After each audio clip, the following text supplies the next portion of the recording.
Hi, இன்றைக்கி வந்து ரொம்ப ஹாப்பியான ஒரு டே. யூஸ்வலாக வந்து நம்ம ட்ரிப்புக்கு வந்து பிளான் பண்ணுவோம், ஆனால் போகவே மாட்டோம். அந்த மாதிரி தான் இது சடனாக பிளான் பண்ணி போன ட்ரிப்பு தான்.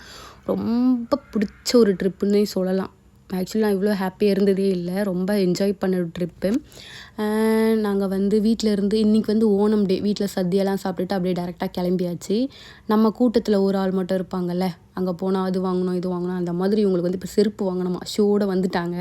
அதனால் செருப்பு வாங்குறதுக்கு ஒரு கடையில் நிறுத்தி வாங்கினோம். தென் வந்து நாங்கள் ஃப்ரூட்ஸ் எல்லாம் கொஞ்சம் வாங்கியிருந்தோம். ப்ளஸ் வந்து சிக்கன்லாம் வந்து வாங்கிட்டு இருந்தோம். ஏன்னா நமக்கு அங்கே போன ஃபுட்டு வந்து அங்கே நாங்கள் சொல்லலை, நம்மளே தான் குக் பண்ணி சமைக்கிற மாதிரி. நாங்கள் ஒன்றுமே எடுத்துகிட்டு போகல. அந்த ஸ்டோரியெல்லாம் வந்து நான் கண்டிப்பாக நெக்ஸ்ட் வீடியோவில் ஷேர் பண்ணுறேன். நான் போன பிளேஸ் வந்து ரொம்ப சூப்பராக இருந்துச்சு. நாங்கள் தங்கியிருந்த இடமும் நல்லா இருந்துச்சு. இந்த வீடியோ பிடிச்சிருந்தா லைக் பண்ணுங்கள். இந்த மாதிரி வீடியோ பார்க்க என்ன சேனலை சப்ஸ்கிரைப் பண்ணுங்கள். பாய்.